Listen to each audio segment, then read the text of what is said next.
Ochoya sambo pa gyo trashi pa tuche tempe trile yarmoda Pege drolor tsampe tse parache Ande solvade Omo a guru vajradara sumati monisha saneka Uta vardanya shri badra varsa manya sarva siddhi hum Oma guru vajradara mati monisha same karma Uta vardanya shri badra varsa manya sarva siddhi hum Oma guru vajradara sumati monisha same karma Nyeshri Bhadra Varsa Manya Sarva Siddhi Hum Oma Guru Vajradara Sumati Monisha Same Karma Varsa Manya Sarva Siddhi Hum Oma Guru Vajradara Sumati Monisha Sane Karma Uta Vardanya Shri Bhadra Varsa Manya Sarva Siddhi Om Pakyuke Kudan Dagi Lo Pakyuke Sundan Dagi Pakyuke Tudan Dagi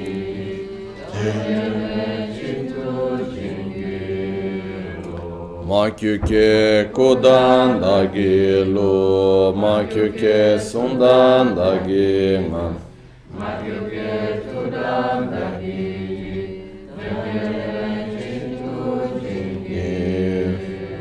Omo muni muni maha muni shakya muni swaha.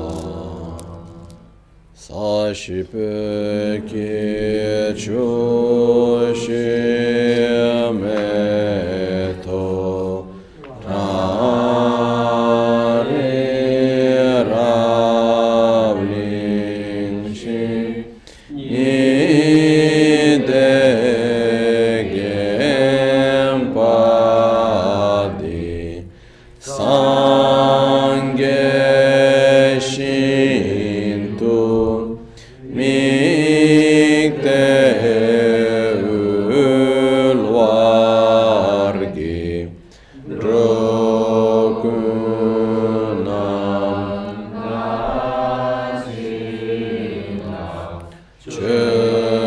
chöparash yedam guru ratna mandrala kam niryataya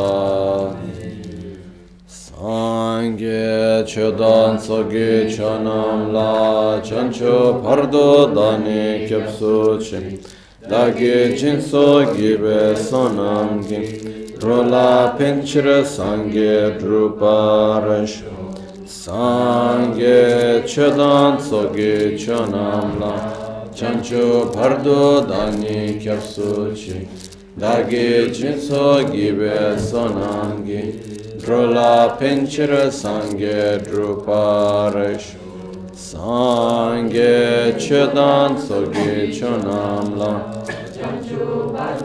Ani kyapsuchi Dage jinso gibe sonamgi Drola pinchira sangye druparashu.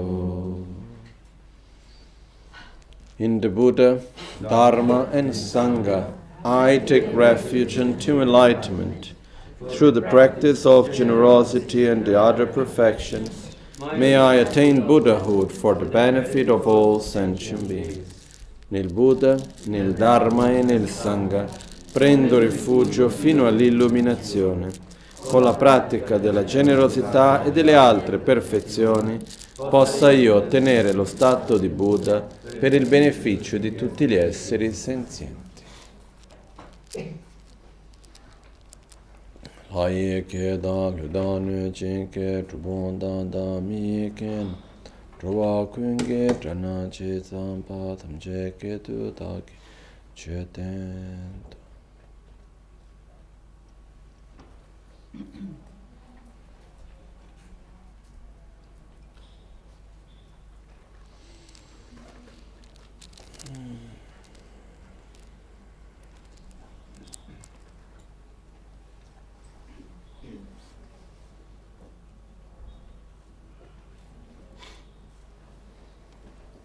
Good morning.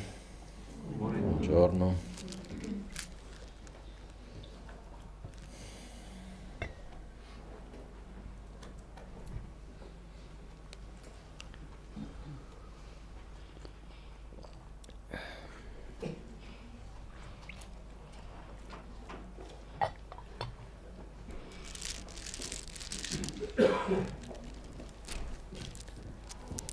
One of the most important parts of the path intended as the process of learning, as the process of developing our own deeper qualities. Normally the path is divided into 5 parts, which is called the path of accumulation, the path of preparation, the path of seeing, the path of meditation, and the path of no more learning, which means basically from where we are now, which is before the path of accumulation, up to, I don't know where each one of you is, but generally speaking, up to reaching the ultimate state of Buddhahood. There is very precise passages which Buddha have taught, showing us, okay, what shall we do, starting from where we are. And as we have been saying in these last days, one of the aspects that is important is that our mind is flexible. It's very stubborn on the same time, but it's flexible. Which means what we teach, it follows. By repetition, it learns. No? So that's why one of the main parts, it's the so-called preliminary practices. They are not so preliminary in the sense they are not basic. They are preliminary in the sense that there is nothing else that we can do if we have not fulfilled these first practices.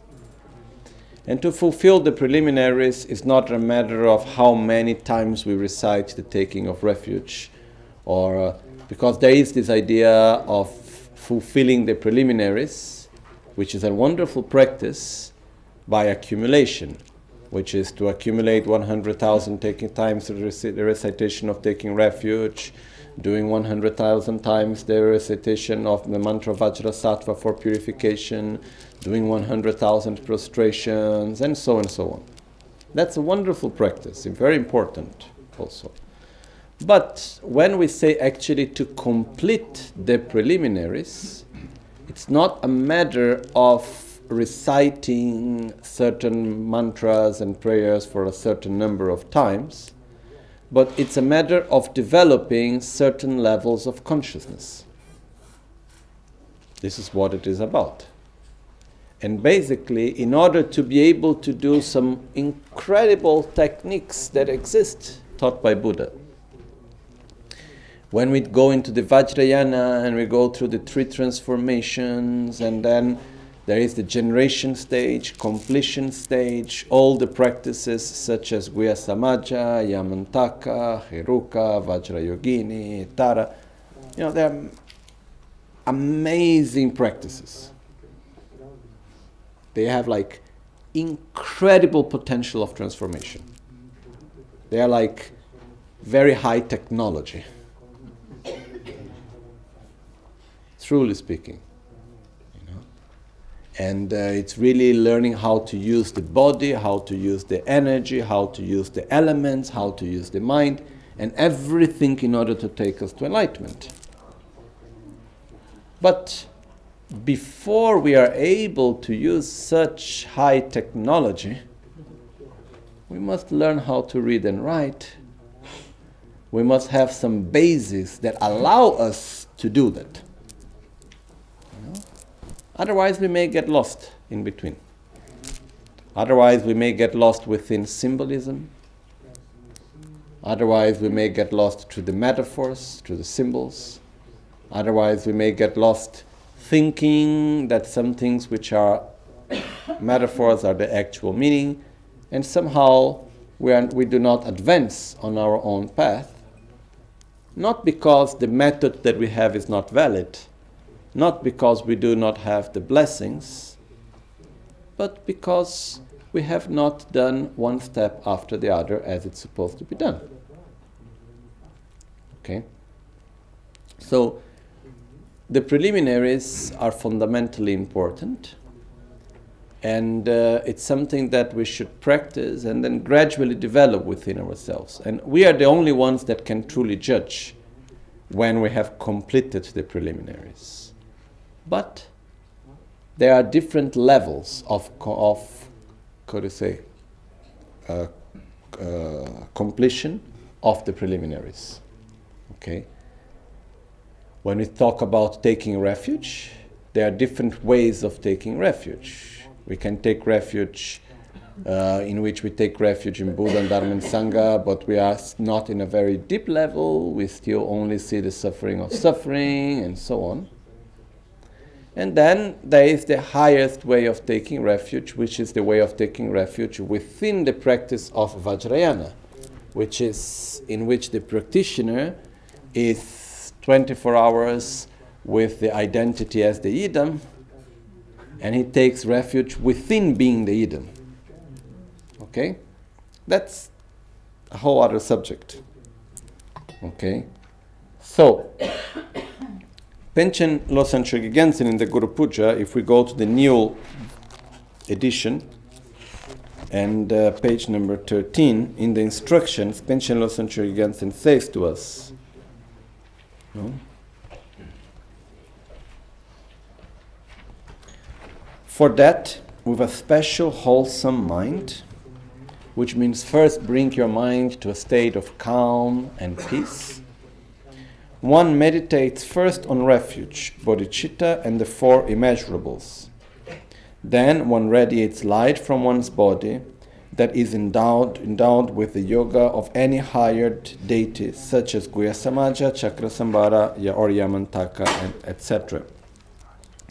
Thus, all impurities of the environment and the beings are purified, and one visualizes the entire environment as the mandala palace, and all beings as gods and goddesses, which means as Buddhas, everything exclusively in a limitlessly pure nature. As has been said, go for refuge and generate bodhicitta, reciting the verses as composed by Kedrup Sangye Yeshe.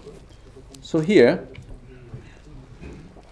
actually, in the original text, Panchen Losang Chökyi Gyaltsen just say, go for refuge, generate the bodhicitta, then after that generate yourself as the deity, and then purify the environment and the offerings. Okay? Then the text have been edited in the centuries, in the time, and it has been added in the beginning, the verses from Kedrup Sangye Yeshe. Kedrup Sangye Yeshe was the main guru of Panchen Losang Chökyi Gyaltsen. Kedrup Sangye Yeshe was by himself the disciple of Gyawa and Sapa, who was a disciple of Drupchen Chödorje. And then we have maybe another 2 generations until we reach to Lama Tsongkhapa. Okay, anyhow. The verse that it's used normally, verse number 1 of the Guru Puja, says Deche ngang le rangye lamal ha kandil salwe kule weser tso chochuk trube noche chinlape tauparan chambashi yuntenki koebe keba punsum sokparagyo. From within great bliss, I manifest as Guru Yidam. From my clear body, a mass of light radiates forth to the 10 directions, blessing the environment and the beings therein. All becomes most perfectly arrayed with only excellent, infinitely pure qualities. This verse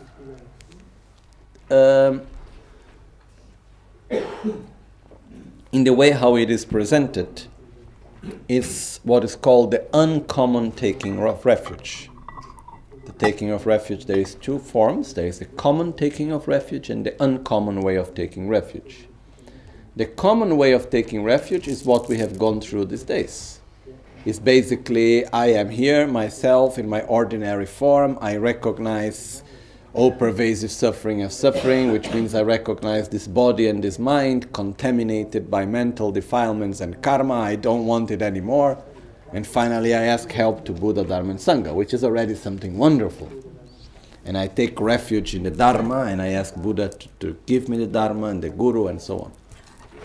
We're not going to go through again the whole process of refuge, okay? So what happens with that is that this is so-called the common way of taking refuge. After having, fulfilled the common way of taking refuge, after having gained great familiarity with it, and having gained familiarity with the practice of the yidam, which means abandoning the ordinary appearance and generating oneself as a Buddha and so on, then one should practice at every moment to keep this pure awareness, which is called divine pride, as I am the Buddha. Okay? Once a practitioner is able to do that, then the way of taking refuge changes. Because the practitioner take refuge already as seeing himself or herself as the Buddha. Okay? This is called the uncommon way of taking refuge, which, being sincere, it's for the very highly prepared and experienced practitioners. So Kedrup Sangye Yeshe, when he put these verses together, he put them in the order for highly trained practitioners. Okay. Later, the gurus that came later, not only Papunka Rinpoche, before that, I was reading here the commentary, which is from Yonzin Yeshe Gyaltsen, which is much before Papunka Rinpoche. They all say, if you are a highly qualified practitioner that already have had a direct experience of the common way of taking refuge, you have realized the common way of taking refuge, and you have a direct experience as generating the identity as so-called divine pride as the deity and so on, then you follow this order. Otherwise, if you are still in the position of the common way of refuge, which is where most of us are, then you should first take refuge and after generate yourself as the deity. Okay? That's why normally in our tradition, the text is original. This is the original order of the text. Like in Tashilumpa Monastery, they recite exactly in this order. But then Papunka Rinpoche, he starts clearly putting to recite, changing verse number 1 after verse number 5. Because this is not that one is right and the other is wrong. It's simply adapting to the level where we are. Okay? So most of us, we are still in the level of, let's say, so-called the common way of taking refuge. Most of us, we are still in the level of, okay, we need first to recognize samsara, to have this strong wish to get out of samsara, and so on. That's why we start from verse number 2 with Rabkargesen Chimbungang Nile, from the state of an exalted, white, virtuous mind, I and all mother sentient beings, vast as space, from this moment until our enlightenment, go for refuge to the Guru and the three jewels. Okay? So, even if we go through the commentaries, I have looked into two main commentaries of the Guru Puja. The uncommon way of taking refuge is also somehow quite secret. You cannot find the clear explanation in the commentaries. It's something that you will only learn clearly once you have a deeper experiences in the practices of the generation and completion stage of Tantra.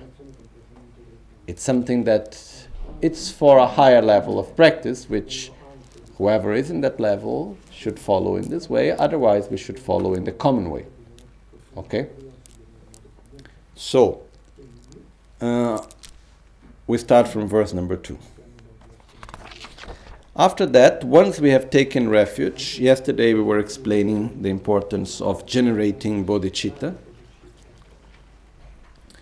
And the verses that we say are Masimchen kungi tungi chir Danye lamal har gyurne simchen tamche lamal hai simchen tamche lamal hai kobanchola kobar cha Masimchen tamche gi tundo dagi tsedinila nyurwa döme sange lamal hai kobangundu je Masimchen tamche dunga le tal dechen sange gi sala kobar cha tei chirto lamsamo lamal hai neljor nyamsu lamwar kiyo. Again, in all this part until verse number 6, we are not obliged to use these verses. We can also recite Sangye Chodan Soge Chanamla. We can do any other prayers for taking refuge and generating bodhicitta. In the commentary by Yonzi Yeshe Gensen, he puts a whole long way of taking refuge, of generating bodhicitta with other verses. And then he said, if you like, you can also do with the original verses of Kedrup Sangye Yeshe. Okay?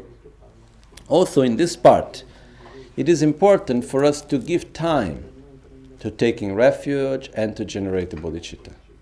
We need to train ourselves into it. We need to remember ourselves that these practices are not, how to say,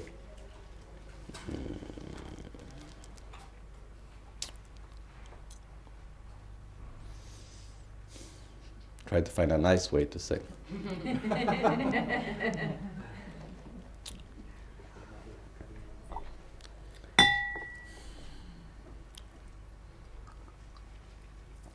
It's not a sort of prayer that we need to recite to make the Buddhas happy and to gain our own points. You know?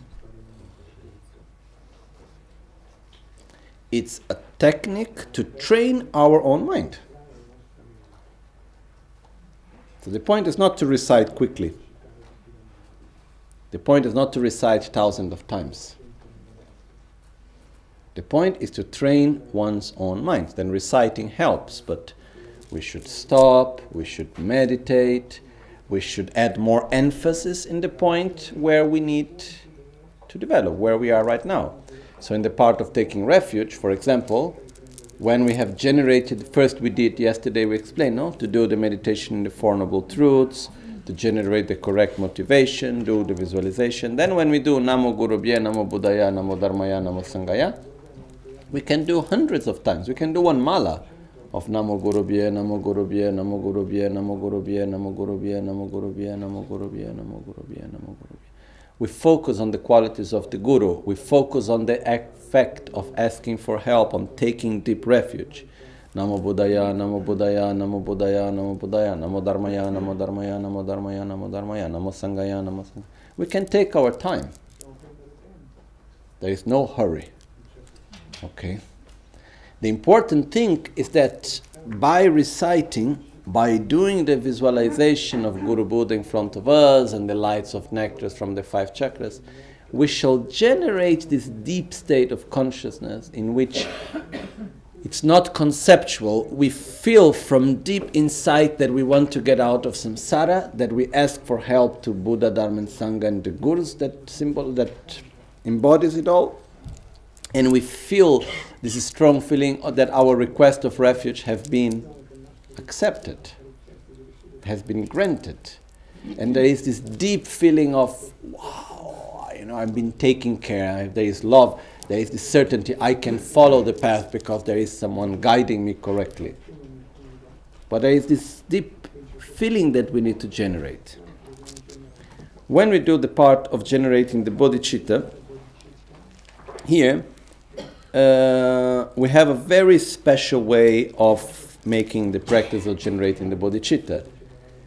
I say it's a very special way because it is quite unique, and it is a special way of doing the generation of bodhicitta as in accordance to the whispered lineage of Ganden. Okay? Basically, these were teachings that were not commonly taught, that Lama Tsongkhapa gave orally to Paso Chökyi Gyaltsen and to Kedrup Tamche Kempa. Kedrup Tamche Kempa? Kedrup Rinpoche, no? And then Paso Chökyi Gyaltsen, later, he passed these teachings down, if I remember well, to Drupchen Chodorje. Then Drupchen Chodorje passed them to Gyawa and Sapa. Gyawa and Sapa passed them down to Kedrup Sangye Yeshe. Kedrup Sangye Yeshe passed them down to Penchen Losan Chökyi Gyaltsen, and he put into writing that we can follow up to nowadays. And from Penchen Losan Chökyi Gyaltsen up to us, we have an unbroken lineage. Okay? So, the way of generating bodhicitta specifically, it's said to be one special way of doing from Gyawa and Sapa. Gyawa and Sapa was said to be a great master that reached enlightenment in one lifetime. Okay.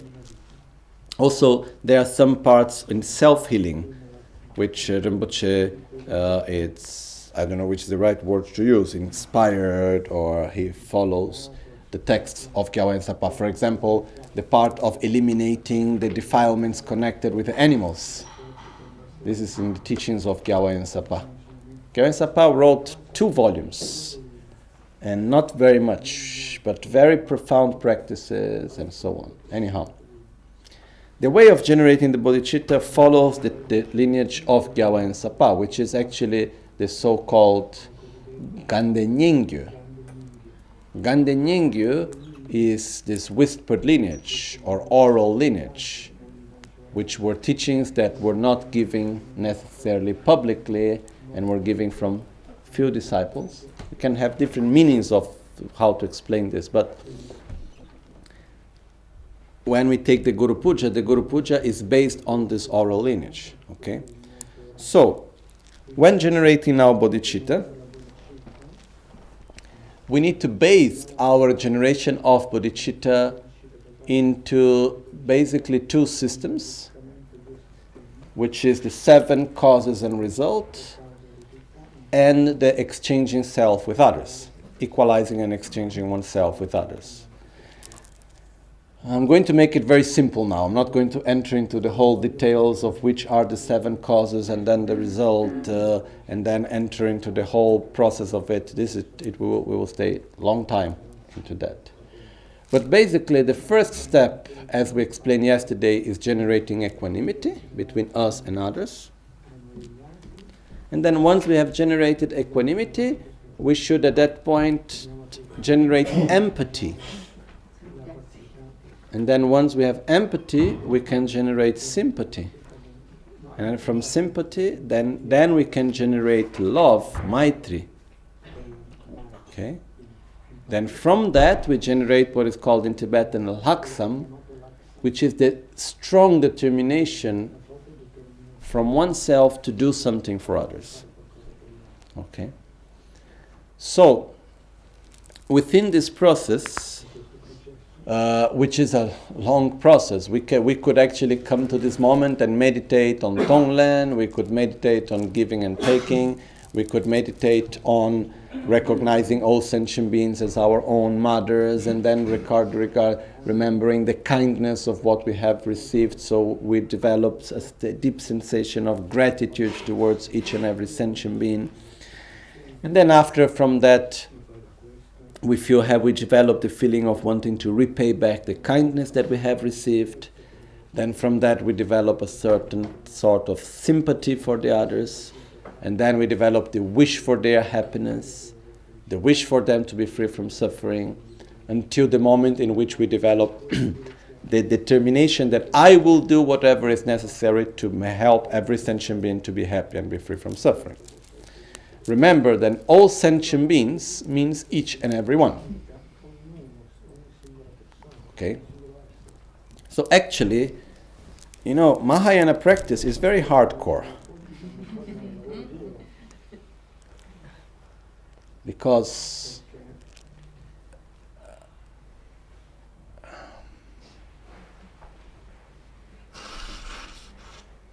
to say, may all sentient beings be free from suffering and its causes, and to really mean it,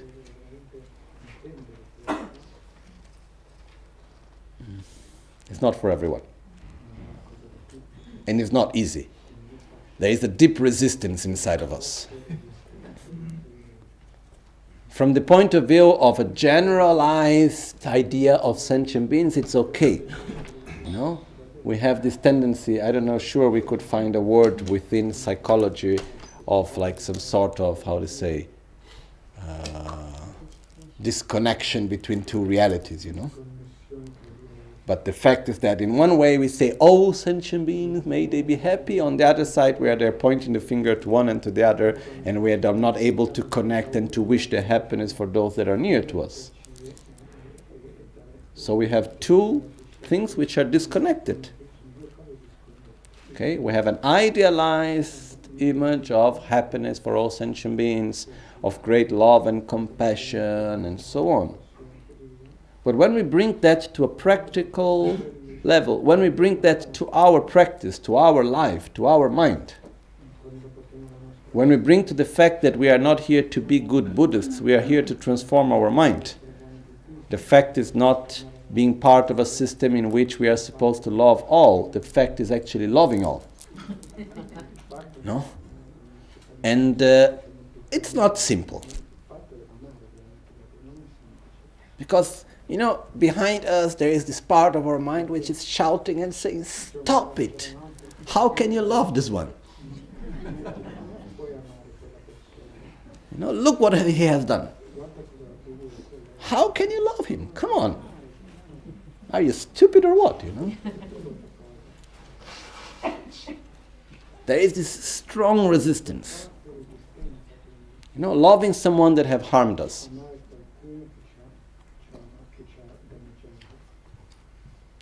We have one very limiting, not concept, but the way how we love others, it's very, very limited. Because our way of loving, it means that the other must somehow fulfill the idealized image we have of him or her. Okay? But as we have said yesterday, there is nothing, I repeat, nothing, physically, verbally, mentally, emotionally, in any level that anyone can do that will not allow us to love him or her. Okay?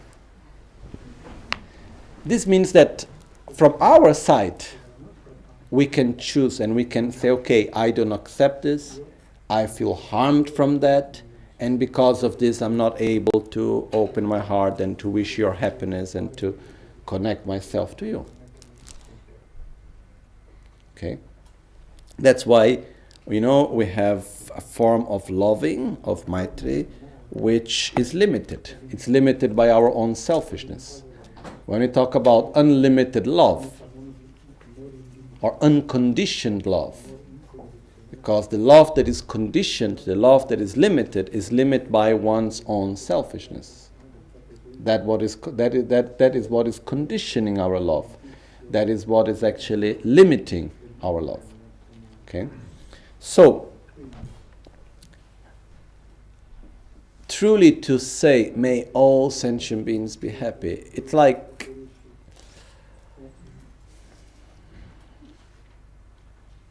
it's somehow daring our own selfishness.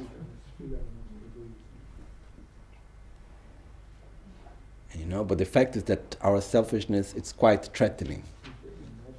And it has been there for such long time. And then it's looking to us and say, do you really dare to say this to me? How can you really do it? And there we are still trying to say, but it's not obvious, it's not simple. Okay? So it's something that takes time, it's a process, it's an ongoing process. So there is something here on the system that we have which somehow helps a lot. Because one of the other points which goes together is, I am not able to love all. We do not see ourselves as being able to truly open our heart and to desire the happiness of everyone, we feel that I will never be able to overcome that trauma. I will never be able to overcome that, bad feeling I have towards this person or that person. Each one of us have our own things. Okay? So, the system that we have here, it's called bringing the result into the path. And that's the very special way of generating bodhicitta from the whispered lineage of Ganden. Okay? So I will explain first the visualization, then we understand what we do. But making it simple, we're in verse number 4. Making it simple, what we do is basically, okay, I am not able to love everyone. So first I become the Buddha. Then, as the Buddha, I love everyone. Okay? We read the verses. It says, Masimche kungi tungi chir, Dani lama har gyurne, simchentamche lama lai kobanchola gobar cha. For the sake of all mother sentient beings, I transform myself into a Guru Yidam, and thus I should lead all sentient beings to a Guru Yidam's supreme enlightenment. So here, what do we visualize? First, we have completed the visualization of refuge. So we had Guru Buddha in the aspect of Buddha Shakyamuni. Okay? If we want to go a little bit deeper, in the heart of Buddha Shakyamuni, there is Buddha Vajradhara. Okay? But anyhow, Guru Buddha in front of us, flights of nectar from the 5 colors to our 5 chakras, purifying our negativities, revitalizing our qualities, giving us this strong feeling of having been granted refuge, and so on. Then, after this, what we do is that first we visualize all sentient beings. Remember that when visualizing all sentient beings, we should not visualize them in a very generalized way. We should remember our friends, our family, the people that we have difficult with, everyone that we know. Then after them come all the rest. But we should first connect to the people that we know, because that's where we start. Okay? Then once we have visualized this, we are going to take refuge in what is called the resultant refuge. Okay? The first refuge that we have taken is called the refuge of the cause, which means I take refuge in the Buddha that shows me the path. I take refuge in the Dharma that is the path to follow. I take refuge in the Sangha that is the support during my path. And I take refuge in the Guru that is the embodiment of Buddha, Dharma, and Sangha. At this point, which is normally when we do Sangye Chodam Sogi Chonam life, the same thing, we take refuge which is called the resultant refuge, which is, right now, I am not able to do much. So I take refuge in my own potential of enlightenment. I take refuge in the Buddha that one day I will become. And I take refuge in my own potential of enlightenment. I take refuge in the pure state of mind of the Dharma that I will develop. I take refuge in the resultant state of my own mind, of my own path, of my own practice. And by that I take refuge in my daily practice. I take refuge in my practice of the Dharma. I take refuge in the Sangha, which is the perfect way of supporting and helping others on their path that I will become. I am not yet, but I have the potential to become. So I take refuge in the result. Okay? Based on this, at this moment, with this strong intention that we generate that we want to help every sentient being, but right now we don't have the means to do it, we even don't feel strong enough to love everyone. Okay? So at this moment, we visualize that from Guru Buddha come an emanation.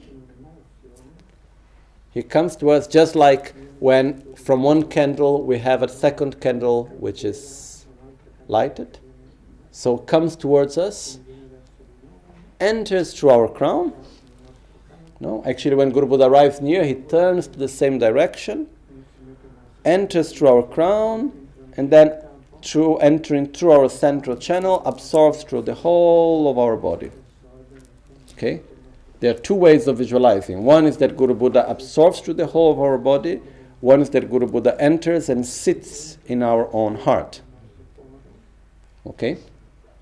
The most important thing is that in this moment is what we say, what we call to bring the result into the path. I am not yet Guru Buddha, but I act and I visualize and I imagine and I feel as if I was. Okay? And then by having become Guru Buddha, now I can love everyone. Now I can truly have no limitation. Why am I not able to love you, I am Guru Buddha. Okay? So we go beyond our own selfish, ordinary identity. And we connect ourselves to a higher identity. And through that higher identity, we allow ourselves to love everyone. And finally, what we are doing, loving everyone. Okay? So, in this way, here the text is actually very clear. I transform myself into Guru Yidam. Yidam means the Buddha. Okay? Making it simple. Guru Yidam means the Guru and the Buddha being inseparable. I transform myself into an enlightened being. And in this moment we could do the meditation longer and meditate on actually this inseparable state of great bliss and emptiness. When Guru Buddha comes and descends into us, we feel this infinite inner space, this big, beautiful state of joy of being one inseparable of Guru Buddha. We should at this moment have this strong feeling, I am Guru Buddha. There is no difference between all the Buddhas and me, I have the strength. And then we have this sort of pride, virtuous pride, okay? In which we say, okay, I am able to love everyone. I am able to help others. I have this strength. And then, as we say, for the sake of all mother, then as we recite this verse 3 times, okay, we visualize then from our heart, inseparable of the heart of Guru Buddha, we are one, okay, or we have become Guru Buddha absorbed into us and we become one with Guru Buddha, or Guru Buddha is in our heart. Normally, I tend to visualize Guru Buddha sitting in my heart, where actually my very subtle body, speech and mind, which is in my heart, because in the heart we have the heart chakra with 8 petals. Then on top of it there is a sun and a moon cushion, which is the white and red Bodhichitta of the indestructible drop. On top of that there is a syllable Hum, which is our own mind, very subtle mind. So when Guru Buddha comes and descends through our crown and he sits in the lotus at our heart, actually he's on the heart of Guru Buddha there is the syllable Hum, which is his very subtle mind. And when he sits, his very subtle mind and our very subtle mind, they melt together. They become one. Okay? The metaphor that is being used to understand this better is that our very subtle body and mind is like the clay. The mind of Guru Buddha, that very subtle mind and body of Guru Buddha that descends into us, is like the artist that gives a good, beautiful shape to the clay. Okay? So we can have a beautiful statue made, we can have a beautiful vase made out of it. So the substantial cause, it's our own very subtle body and mind. The cause which was able to transform it is through the blessings of Guru Buddha coming and transforming. So in that moment we visualize Guru Buddha come, our very subtle mind becomes inseparable with that of Guru Buddha as he sits in our heart. We experience this infinite inner space, this beautiful state of joy, And then from that, we connect to every sentient being.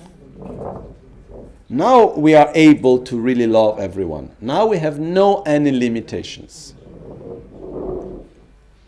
Why will I not have love, Maitri, for you? I am Guru Buddha. I am not, each one one's own name. I am not this ordinary form with the rancors and with traumas and with all the judgments and with all the different things that we all have, and we are very attached to it. Because what does not allow us truly to open our heart and to love each and every one is very often the attachment that we have to our own identity and to our own way of seeing things, and to the fact that you harmed me, the other one did this, and you are not correct, and we have our very strong idea of how we think things should be. So by becoming Guru Buddha, we go beyond all that, and we allow ourselves to love all. Then in this moment, what we do is that we simulate the holy actions, which means we simulate the actions of a Buddha. So from our heart, light emanates, going to each and every sentient being. It goes, we can divide into the different realms. We can think about the God realm, the semi-God realm, the human realm, the animals, the hungry ghosts, the hells. We can think about people that we know specifically. We can do it generalized or very specific also. The important thing is that the light and nectar that emanates is not able to eliminate the suffering of anyone. Because when we make it very simple, we say light and nectar emanates, eliminate the suffering of all sentient beings, they become all Buddhas, everyone is happy, and then the light and nectar come back to our heart. That's how we normally explain when we make it simple, quick, okay? The actual way of doing it is that no Buddha is able to eliminate the suffering of anyone. The Buddhas are able to interact in a very wise way. So what we visualize is that as the light and nectar emanates from our heart, it manifests as what the other sentient beings need the most in that moment. For example, if someone is in very strong hunger, it manifests first as food, so that it can satisfy that first very strong form of suffering. Then gradually it manifests into maybe someone needs affection, maybe someone needs protection, maybe someone needs to feel more loved or whatever, until gradually the light manifests in the forms that guides everyone to recognize the suffering of change, recognize the all-pervasive suffering, to recognize one's own potential, so to develop the determination to get out of samsara. Then gradually the light and nectar brings bodhicitta, takes away the selfishness from the heart of each one. Then gradually it guides every sentient being to develop the correct view of reality, until each and every sentient being become a Buddha. But this is not happening that the light is eliminating the suffering of them. The light, it's manifesting and adapting to the capacity and mentality and needs of each and every one, and gradually interacting with them and guiding them until they reach the ultimate state of Buddhahood. It's clear the difference. Because what can a Buddha do to help someone else? Interact with that being in accordance to his or her capacity, mentality, and so on. Okay? So we visualize this. And in this moment, actually, we fulfill what is called the 4 immeasurables, or the 4 limitless meditations, which is limitless love, limitless compassion, limitless joy, and limitless equanimity. So, how we do that? By the visualization itself. In this moment, if we want, we could even recite Semchen, Tamchen, Dewadan, Deweg, Yudan, Dempar, Gyurchik, and so on. So, but in the visualization, in the moment that we visualize many sentient beings and we make no difference between one and the other, we are practicing equanimity. In the moment that we wish each and every one of them to be happy, we are practicing limitless love. In the moment that we wish each and every one of them to be free from suffering, we are practicing limitless compassion. In the moment that they reach the state of bliss, and then the lights and emanations come back and reabsorb into us, and we rejoice of their well-being, we are practicing the limitless quality of joy. Limitless joy. Okay? So this is because Panchen Losang Chögyam Gyaltsen said in the beginning, practice the four immeasurables. Okay? So the four immeasurables are not like word by word cited into these verses, but as we do the visualizations, they are all inside here. Okay? So, again, this visualization, we could stay hours into it, and we could go into many levels of details also. Okay?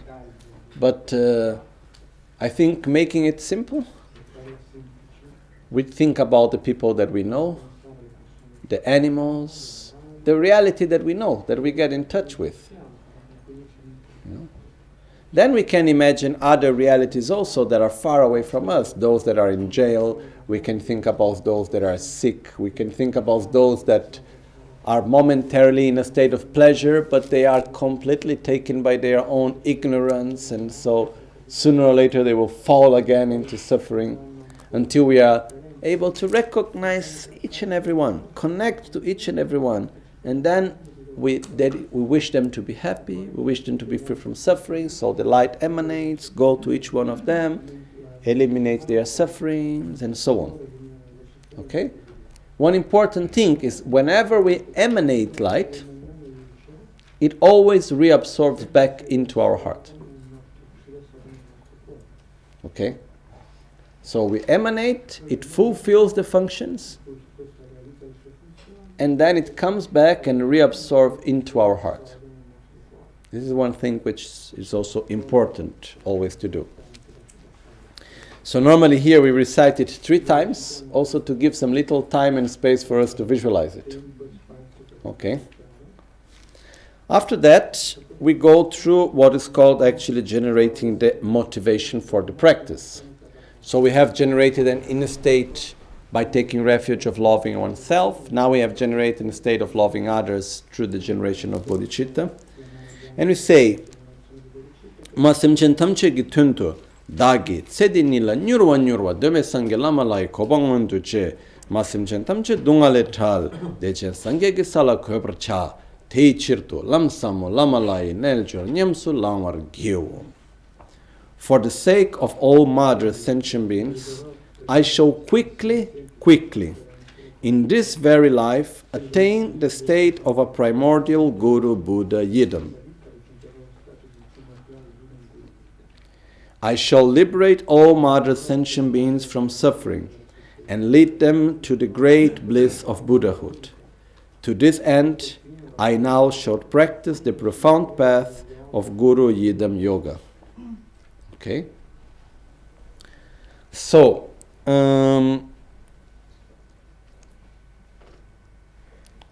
first thing, my main objective is that may each and every sentient being, without exception, be in a state of well-being, happiness, free from suffering. So, and the ultimate sake is may each and every sentient being be free of the cycle of samsara. Okay? Which means be free from the all-pervasive suffering.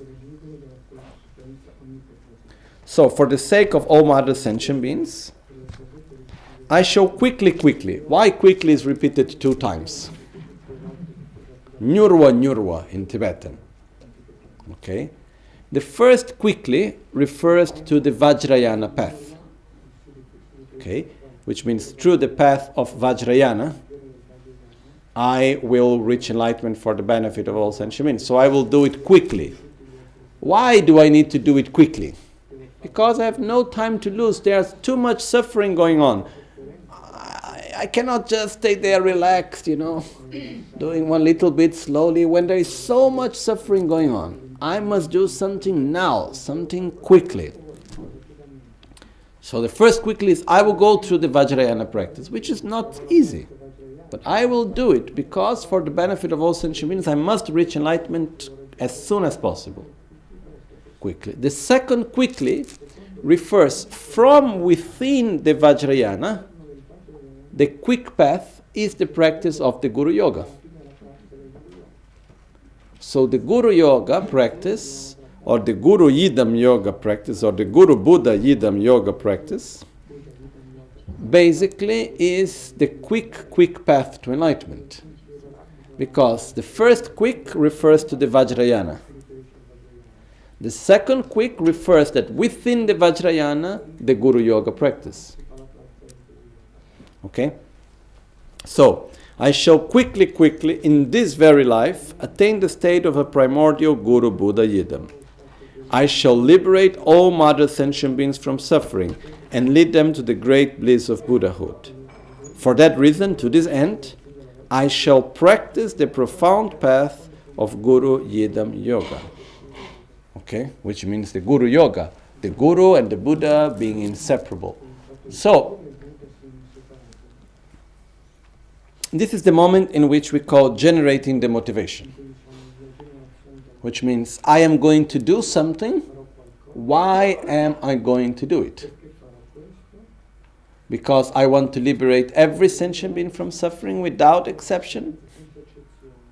And in order to do that, I must develop my qualities to their maximum potential. And I must do that quick. And in order to do that, I will do the practice of the Guru Yoga. Okay? So here we have a clear motivation. We direct our mind, we direct our action. Up to now we have not yet generated the motivation. We were generating refuge and bodhicitta. But this was not yet the motivation. The motivation is where we connect a specific intention with a specific action. Okay? So for example, if we go for a pilgrimage, if we go to do anything which is virtuous, we go to help a friend, we do offerings, we do anything that is positive. One thing is just to do it, and it's nice to do, it's good, it's positive. But when we generate the correct motivation before, this makes that action much more powerful. So the reason why, not the only reason, but one of the reasons why we generate first refuge and bodhicitta is to have the basis to generate the motivation. Because without refuge it's not possible to generate bodhicitta. Without bodhicitta we cannot generate the intention to help every sentient being.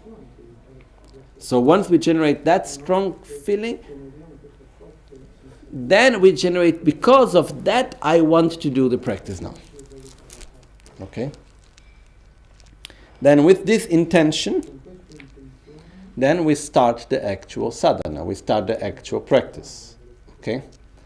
The last part, which is part of these preliminaries actually, is called generating oneself as the Guru Yidam. Okay? As the deity. Someone may ask me, but I have just done that before by visualizing Guru Buddha absorbing into me and I already became Buddha, why I need to do it again? Basically, one of the reasons is that we do it again and again in order to train ourselves into eliminating what is so-called the ordinary appearance and the grasping to ordinary appearance, and to generate what is called the divine pride, which is to generate the pure identity of oneself. We need to repeat that process again and again and again and again. Okay? So, once we have reached here, then we go to verse number 1.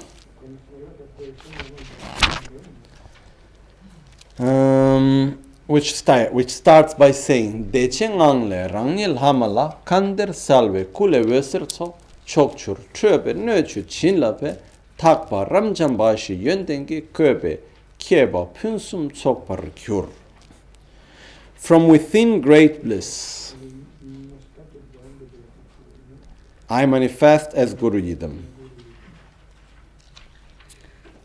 Okay, so the visualization that we do is that we have Guru Buddha in front of us. Okay, if it's just the simple way of Guru Buddha, simple visualization, or if we have the very complex visualization of the merit field. If we have a very complex visualization of the object of refuge, one Buddha absorbs into the other until they all absorb into Buddha Shakyamuni. Buddha Shakyamuni absorb into Buddha Vajradhara at the heart. Okay?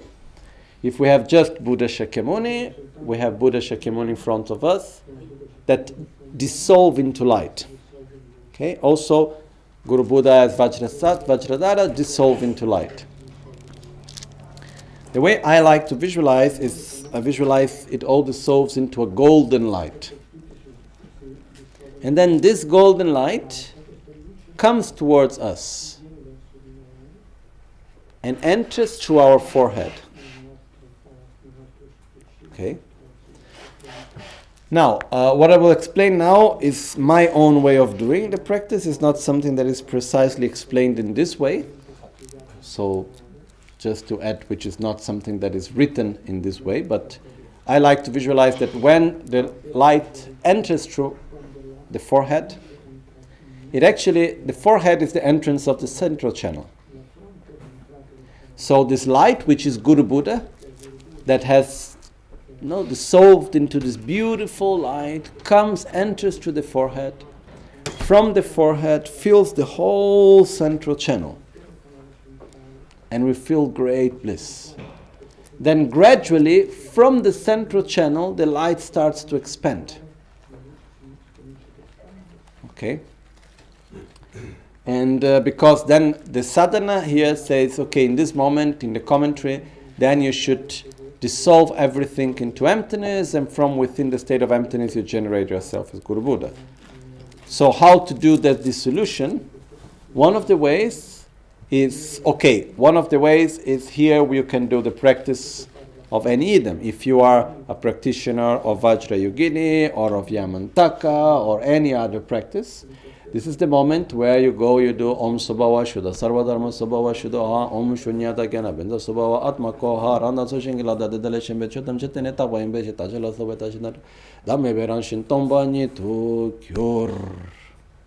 So basically, you visualize that everything dissolves into emptiness. From within the state of emptiness, then you generate. And then in this moment, it's possible to make the whole meditation on the process of death, of the dissolution of the elements, and so on. We are not entering into that detail right now. But if we have familiarity with any practice specifically, this is the moment in which everything dissolves, that we shall actually do the full dissolution of the elements. Because what this dissolution, what it means is not that the world doesn't exist. It means that we are simulating our own process of death. Okay? So as we simulate our own process of death, this means that we go from a gross body to a subtle body to a very subtle body, and then from within that state of clear light, then again we generate ourselves in a pure form. Ilaria. Scusa se interrompo. Noi quindi partiamo dal verso 2, sì. Arriviamo fino al verso 7 e torniamo al verso 1. No, verso fino al 5 e poi si torna al verso 1. Prima dell'Omahu. 6, prima del verso 6. Finiamo il 5. Finiamo il 6, sì. Giusto. So, in this moment, according to our own sadhana, our own yidam, our own practice, we can do a specific practice here. Otherwise, what we do is that the general way of doing this visualization is we just visualize that Guru Buddha came through our forehead, fill up our central channel. Then this light expands from our central channel through the whole of our body, and from the whole of our body it expands through the whole universe. And everything dissolves into light. So there is nothing more than this infinite light,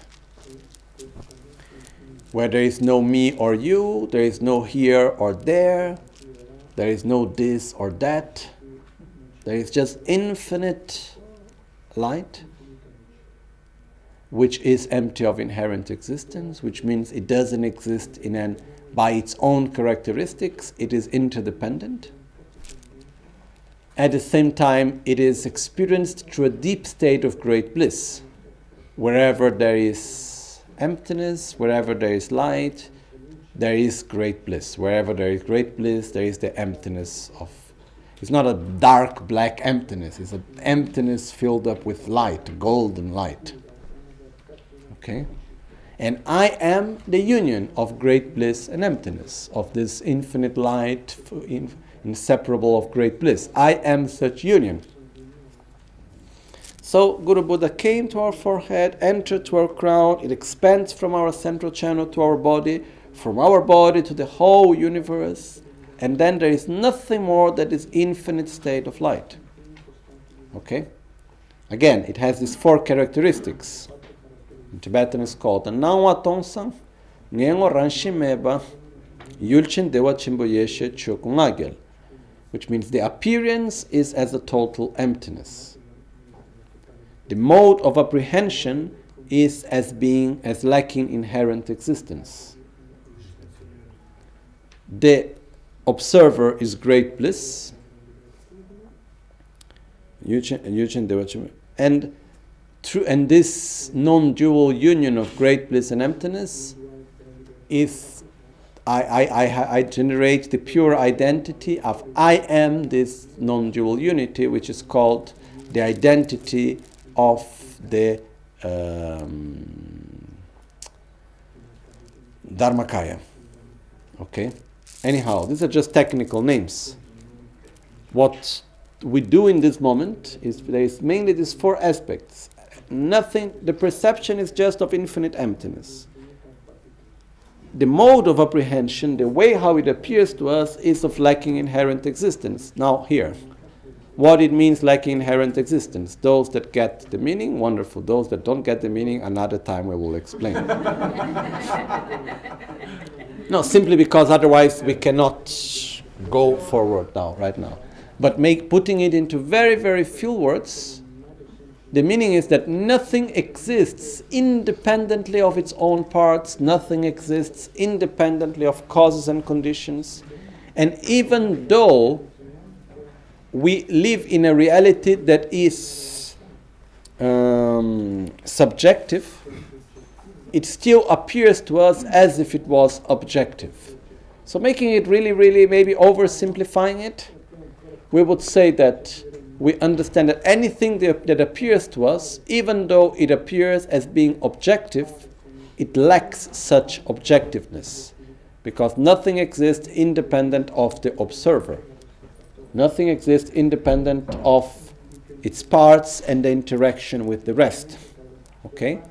So this lack of objective existence is basically what we perceive in this moment. So it appears as an infinite light, but that infinite emptiness full of light, it exists by being interdependent, by not existing by its own characteristics, by its own self. Okay? That's why to meditate correctly on this, we must first have some good understanding about the correct view of reality before. Okay? Anyhow, that's also why normally we make the mantra Om Swabhava Shuddha Sarva Dharma Swabhava Shuddha Han to help us to meditate on emptiness in this moment also. Then, all of this is experienced within an inner state of great bliss, of great joy.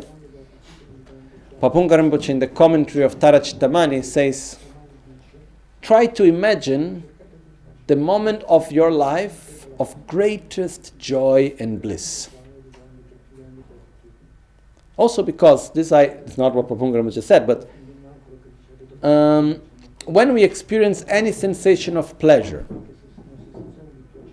is it conceptual? No. It's interesting to see that when we experience pleasure, all the concepts stop. While we are experiencing pleasure of drinking something nice, any pleasure, during the moment of pleasure, our conceptual mind of elaborations and so on somehow stop. Okay?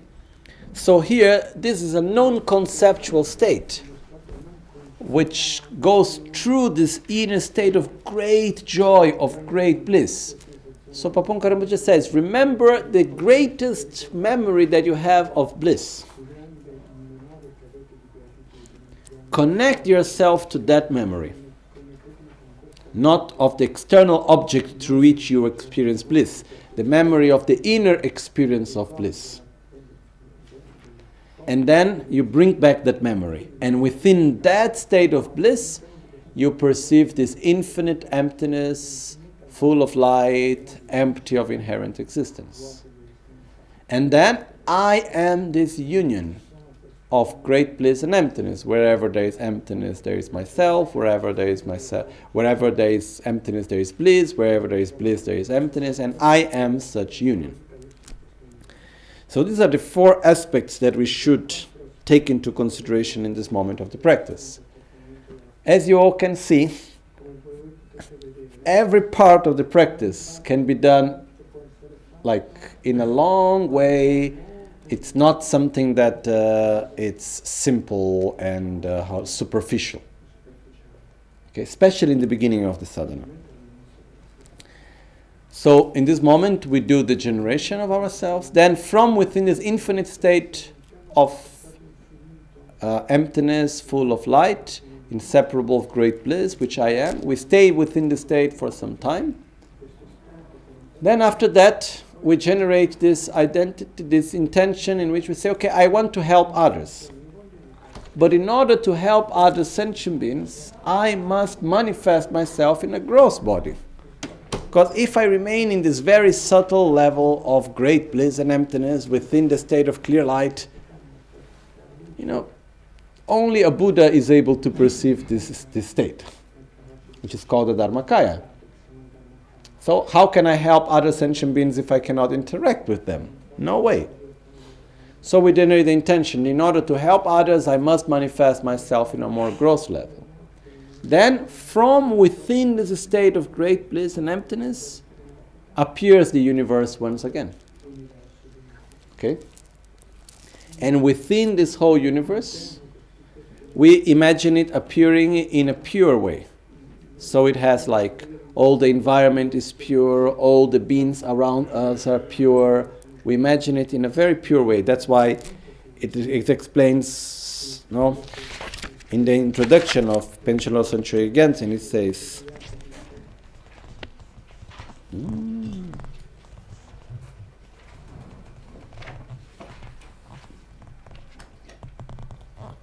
all impurities on the environment and beings are purified, and one visualizes the entire environment as the mandala palace and all beings as God and goddesses, which means as Buddhas, basically, male and female Buddhas. So, in this moment we visualize that actually in this moment we do not yet visualize all sentient beings being completely pure. We visualize the environment, a beautiful environment, but once again we are able to perceive the universe, the existence, because we go from a very subtle to a subtle level. Okay? And if we go into more details, this is the moment in which we generate ourselves just as a beam of light. Okay? That vibrates with the sound of hum, for example. Of tam, if we are making the practice of tara. It depends. Okay? So then we generate ourselves. The most common way is we generate ourselves as this blue beam of light that vibrates with the sound of hum, which is the subtle energy body. But even with the subtle energy body, we can help sentient beings, but not so much. Only those that are able to see a subtle body like this. But then from ourselves, light emanates, going to all sentient beings, helping them, coming back, absorbing into us. Again, light emanates, going to all Buddhas and holy beings, making offerings to them. They experience a state of great bliss and emptiness. The right light and nectar come back into us, and then we generate the intention, I must generate myself in a gross form to help others. Then through that strong intention, as the light reabsorbs back into us, then in an instant we appear in the full aspect of the Yidam. Okay? Which can be in the aspect of Yamantaka or Vajrayogini or Heruka or Tara or each one of the 5 Dhyani Buddhas. We appear ourselves as so-called Guru Yidam. If we don't have any specific practice of the Tantra clear, we generate ourselves. Imagine that you have a body made of light and you have a perfect, purely balanced energy channels and your body is pure and clear. Okay, so we generate ourselves with this body made out of energy, out of light. It is somehow transparent. Okay, with one central channel which is strong, 2 left and right channel which are weaker, 5 chakras perfectly balanced. We visualize ourselves basically as so-called Guru Yidam in this pure state. Okay, and again, here it should adapt to what is the main practice that each one is doing. We can visualize ourselves as the form of one of the 5 Dhyani Buddhas, one of the 5 mothers, as Vajrasattva, or any other Yidam, especially of the Anuttara Yoga Tantra. Okay? Anyhow, making it really simple, we visualize ourselves in a pure form. Then from our heart, light emanates, going to all the environment and the beings. It purifies all the negativities of the environment. It brings all the beings to a pure state. Everything is transformed into what is called a pure mandala, which means all beings are free from suffering. Everything, there is no any more impurity, no more conflicts, no more violence, no more suffering. The environment is pure. And once everything becomes in this way, then the light and nectar come back and reabsorb back into our heart. Okay? Could you say a little bit more about this reabsorption of light whenever you send it? Because it's not completely clear. When I mean to reabsorb means light emanates. It touches the environment. It touches the beings. Transforms them from an impure to a pure state. And then after it's done, fulfilled its functions, it comes back to us and enters through the heart and goes back to the syllable hung at the heart. One of the reasons why we always reabsorb back, there are different reasons. One of the reasons is to create the positive interdependence for the completion stage, in which we have the function that all the winds should finally absorb into the heart. Okay? So this is one of the reasons why everything we always reabsorb back into the heart. Okay? On a more gross level, in a way, whenever we do the emanations, if we do, for example, even for one person, we visualize for one person, but it doesn't come back, we lose energy. Instead, there is this process of coming back, so we gain more energy instead of losing energy by giving to others. Okay? Anyhow, once we have done this, then all the environment is pure, everything is, transformed. As we say here, no? A mass of light, I manifest as Guru Yidam. From my clear body, a mass of light rays radiates forth to the 10 directions, blessing the environments and the beings therein. All becomes most perfectly arrayed with excellent, infinitely pure qualities. Okay? So, if we look from this, then we can see quite clear the logic of reciting verse number 1 afterwards, no? Okay? Because if we do verse number 1 in the very beginning, means we already start the practice by having the identity of being the Guru Yidam, and which requires another level of awareness. Okay? Then, once we have done this, then we enter into the next part, which is to bless and transform the offerings. Okay? Because what we do in the Guru Puja,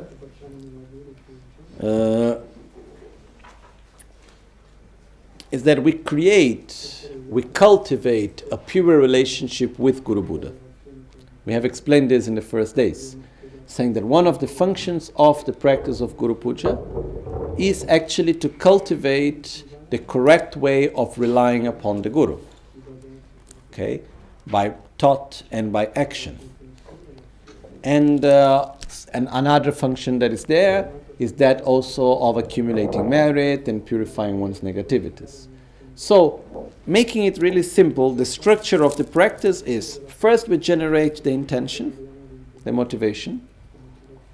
Then we prepare the place, we prepare the offerings. Then we invite the holy beings, Guru Buddha. Then we make praises. We make offerings. We request Guru Buddha. Then we make our requests, such as to stay until the end of samsara, to give us teachings, and we make our dedications and so on. We conclude the 7 limbs, and then we request for blessings. One interesting thing is that the practices of Dharma, somehow they follow our way of being. Okay? Because the Buddhas adapt to our capacity and mentality, not the other way around. Okay? So, in a very mundane way, I need a favor from you. What I do? I come and I make a threat to you? That's not the right way. So what I do? First I need to make a connection. So first I remember why I need to ask you something. I make clear what I need to ask you, why, and so on. Then I will invite you for lunch. But before that, I need to clean the house. I need to make my house look beautiful. And so I need to prepare my motivation of why I invite you. I need to make my heart clear, and I need to make my house clean. So I will clean the house. Then I will go for shopping. I will buy the best quality food. Then I will dedicate my time to make the best food as I can. To prepare, and I will display the food beautifully. Then I go to pick you up. I go to receive you to come. I don't stay waiting when you come, I go to pick you up. So I go to take my guest, and I invite the guest to come. I bring the guest, and then the guest arrives, sits comfortably. When the guest has come, I pay respect to the guest. I say, thank you so much for coming. I'm so happy that you are here. I make praises in the sense that I give value to the guest, and I say, look, you are really important for me because you have this quality and that quality. You are so wonderful. I pay respect. After paying respect, I offer the lunch. Once I have offered the lunch, and then my guests have enjoyed the lunch, then we make some nice, beautiful music presentation, and then together with the music after lunch, maybe there is, some nice incense around, and maybe some good dessert, and then maybe there can be a massage. We offer the best that we can offer for the pleasure and the best for our guest. When our guest is really relaxed and satisfied, and we have offered the best to the guest, then we make general requests. You are so important for me, so always take care of me, always be by my side, please help me, please teach me. We make general requests. And this is not only for me, it's for everyone else. We dedicate it. Once we have done that, then we make specific requests, which is where we request for blessings. And we say, I need to learn this. I need to get help with that. So we connect. And once we have made our specific request, and our request was granted, then we invite our guest to go back to his home. Okay? And we rejoice that the guests have come after that. We feel so good that our guests have come, they have granted what we wanted, we must make a good use of it. That's very mundane way. Okay?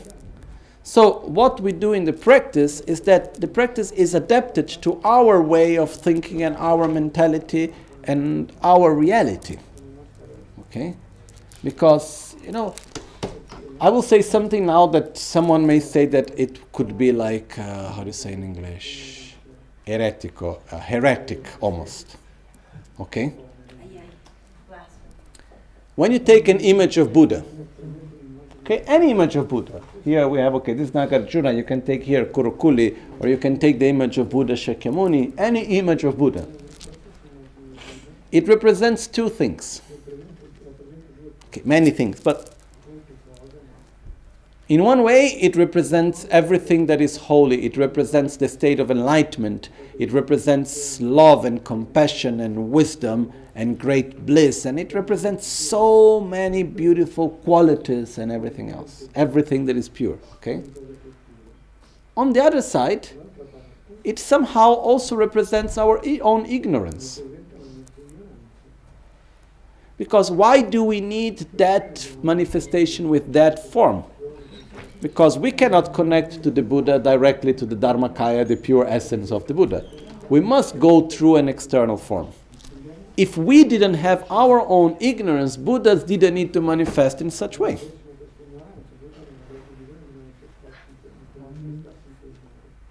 Okay? So, when we do the practice, it's actually the way how the Buddhas taught us and the masters of the lineage adapted to our own common way. Okay? Like, why to make offerings? It's not because the Buddhas become happy when they receive offerings. And because if you make better offerings, the Buddha will give you better favors. Has nothing to do with that. But it's our own common way of being that we give. By giving we value. After we'll go through the meaning of making offerings. But it's adapting to our own way of being, to our own reality. Okay? So here, what we will do in the practice basically is that who is our guest? Our guest is Guru Buddha. Our guest is, we have mainly our own Guru, inseparable of all the Buddhas, and then he comes together with all his entourage. So you have together all the other Buddhas and Bodhisattvas and Dakas and Dakinis, all the holy beings coming together. If it's too much for us, we can just visualize our main guest. If we are able, we can visualize the whole entourage that comes together. Okay? But our guest is Guru Buddha. Okay? What is the function of inviting Guru Buddha? Cultivating a correct and pure relationship with the Guru. This is one of the functions. Okay? Which is the other request that we make? We want to purify our negativities. We want to develop our qualities. But in the text of the Guru Puja, when is the real moment of asking things to our guest? 17. It's verse 84. Verse 84, when we say, I ask your blessings, please help me to do this, please help me to do that, you know? Oh, please bless me so that I develop the correct way of relying upon the Guru. Please bless me so that I realize impermanence. Please bless me so that I realize the general and specific sufferings of samsara. Please bless me so that I realize bodhicitta. And like this we go on and on and on. Okay, from verse 84 to verse 114. This is when we are basically making requests. Before that, we are making general requests, like we request the blessings. But when we put names to our requests. Okay? So, at this moment of the practice, we are in the moment in which we need first to prepare the offerings. We have cleaned the place. We have generated first a pure motivation. We have cleaned our own mind. So to make sure why we invite someone so important. Because,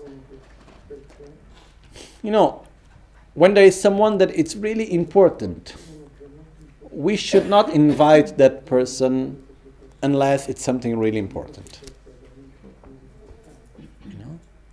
If you think about Guru Buddha and they're so busy with so many things to do, so many qualities to help other sentient beings, and then we say, please come here with me, you know. I must have a good reason. why to invite Guru Buddha to come here. No? So we are inviting a very, very important guest. So we must have a good reason. It's like if we are in a system of a company or a country, okay, one thing is to invite the secretary, another thing is to invite the president. If I invite the president, I must have a good reason why to invite the president. So in this case, we are inviting the president, much more than that actually. So which is the reason why we want to invite Guru Buddha? That's the first part of generating bodhicitta and taking refuge. That's when we generate the motivation. Why will I invite Guru Buddha here? Because I want to liberate every sentient being from suffering.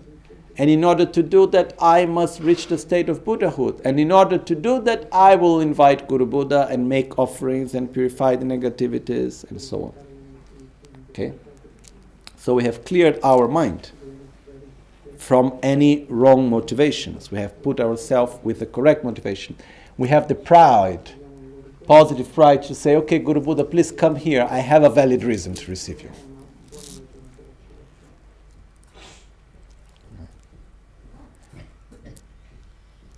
Because I had experiences of going to talk with people that were very busy and important, people that I have great respect. And we must have a reason. Otherwise, we are just losing their time. So here we have a clear reason. And then once we make clear our motivation, then we should prepare the place. We prepare ourselves by generating ourselves as Guru Yidam. Then we purify the environment. It's like cleaning the house before we receive the guest. And then after that, we need to prepare the food. Okay? So when to prepare the offerings, basically there are different types of offerings. In essence, they are called external, internal, secret, and emptiness offerings. These are the four most common forms of offerings. Okay? In this moment, when we prepare the offerings, we prepare mainly two types of offerings, external and internal. Okay? Making it simple, internal offerings means our own body and mind. They are internal. External means objects of pleasure of the five senses. Okay, that means external offerings. Now, if we are doing a sadhana or of a specific practice of Anuttara Yoga Tantra, at this moment we should do the purification of internal and external offerings in accordance to Yamantaka, to Guhya Samaja, to Heruka, to Vajrayogini, or whatever practice. Otherwise, we can just do the general purification. Okay? It's like the way that we have written here is like making is a generalized purification of the offerings, transformation and purification of the offerings. So we are preparing the offerings, first of all. So we recite 3 times Om Ahum. Basically, Om eliminate any form of impurity. Okay. Hum is the other way around. Hum eliminates any form of impurities. A transforms into nectar, makes it pure, and Om multiplies it. Okay? So we say Om Ahum, we visualize Hum A Om. Because basically we visualize an ocean of offerings. Then on top of this ocean of offerings, we have the syllable Om Ahum. There are 2 different ways of doing, with 2 different orders. I prefer to do Om Ahum. Then the Hum dissolves into the offerings first. And then eliminate... The external offerings? Yeah, this is basically mainly external offerings, but also internal. Normally the internal is in the Kapala. No? In the way here, it's both internal and external together. Okay? When we do here this Ngowa Yeshela Namba Nancho Dancho Soso Namba Chele Wamba Durgich. This Oma Hung and then Ngowa Yeshela, we are doing first internal and external offering, both of them. So the internal offerings normally is the visualization of the Kapala with the 5 meats, the 5 nectars, and so on. The external offerings is this ocean of offerings. But to make it simple, what we visualize here is that we have this big ocean of offerings, on top of which there is white Om, red A, blue Hum. From the white Om, red A, and blue Hum, white, red, and blue light emanates, going to all the Buddhas, asking their blessings of body, speech, and mind.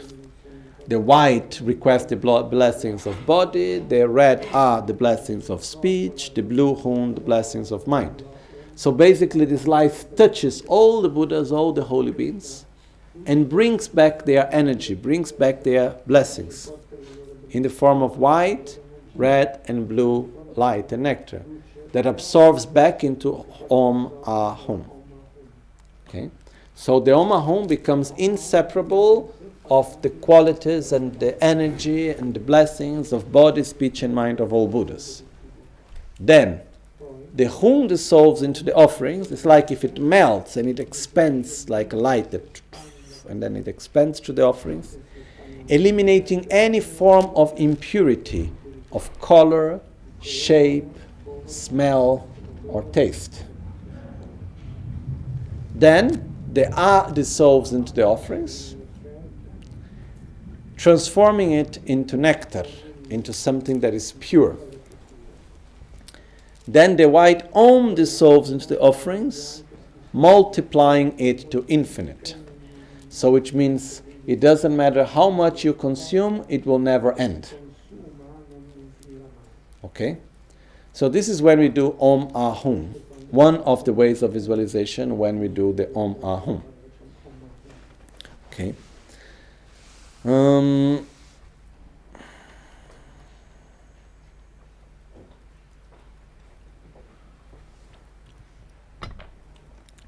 Just thinking.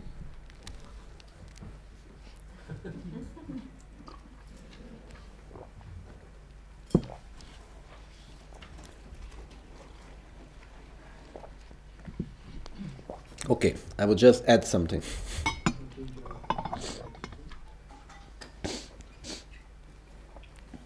In the Vajrayana practice,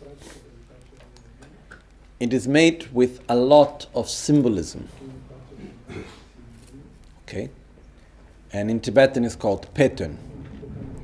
It's Pe means example, Tön means meaning.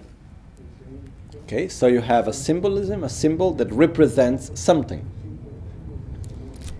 We always need to have attention and to understand the meaning, and not to take the example as the meaning. Okay? So when having the inner offerings, what we visualize is the example or is the meaning? Is the example, is the symbol. Okay? If we take the visualization of the purification of the inner offerings, it's quite frightening actually. Okay? Basically, the visualization of inner offerings, it is like 3 heads, human heads, one that was just cutted, that is red, one that has already started to decompose, which is dark blue, the other one that is already dry, that is white. Okay? These 3 heads hold a big skull cup, basically half of a head turned upside down. Okay, which is red in the outside, white in the inside. White in the outside, red in the inside. Chikarla nang marwa. White in the outside, red in the inside. Then inside of this there is 5 meats and 5 nectars. So you have human flesh, there is elephant meat, there is horse meat, there is cow meat, and there is dog meat. Then you have the so-called 5 nectars, in which you have urine, feces, blood, semen, and bone marrow. Okay?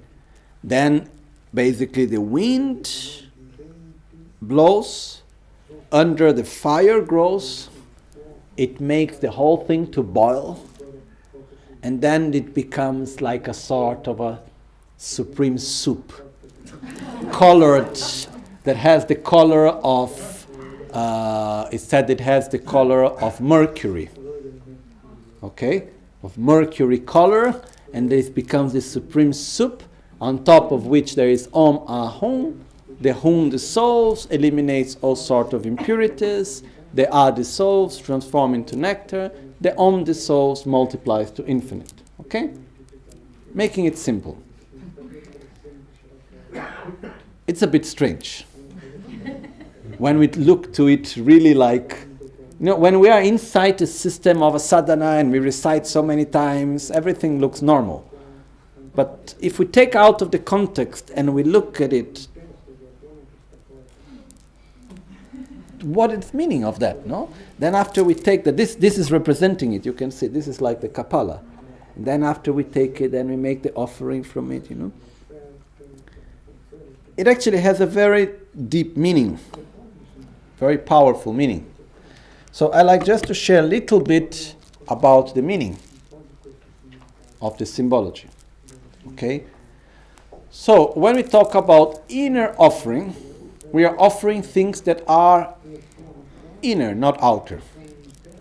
Okay? Inner phenomena are phenomena that are within our body and our mind. For example, our hair and our nails are external phenomena, are not internal phenomena. Why? Because when you cut, you cannot feel pain and so on. So basically everything from the skin inwards where you can feel is called inner phenomena. This is when we study philosophy, when we divide inner phenomena and outer phenomena. Okay? So everything which is regarding to our own sensations, our own thoughts, our own emotions, our own mind, and our own body, excluding the hair and the nails, it's an inner phenomenon. So when we talk about inner offering, what we are offering is inner phenomena. Okay? Which in the symbol it's represented by the 5 myths and the 5 nectars. Okay? Which basically represents the 5 aggregates and the 5 elements. The 5 aggregates means body and mind. We have the aggregate of form, which is the body. Then there is sensation, discrimination, compositional factors, consciousness, which is basically our own mind. And then we have the 5 elements, which composes the body and gives the basis of support for the mind. In which you have, okay, as we all know, there we have wind, fire, earth, water, and space. Okay? So, in the symbol, what happens? All of this are inside one skull cup. Okay? Which is held by 3 heads. That wind blows, make under the fire go, because actually under there is a wind mandala, on top there is a fire mandala, then on top of this is the Kapala. So basically the fire blows, the wind grows, it makes the heat go up, and then it melts all these impure symbols, because they are impure symbols, the flashes and the symbols are impure symbols, and it becomes something pure, which is transforming into a state of great bliss, and then this pure nectar is then offered. Okay? If we look now, adapt this external symbol to our internal body. Okay? Basically, we have the wind blows, means that all the winds absorb into our central channel. Okay? The fire grows, means by absorption of the winds, the tumor fire at the navel, our fire element grows, the heat of the body grows, kundalini, the tumor fire grows. As the heat goes up, it goes to the crown, that's why it's the Kapala. Okay?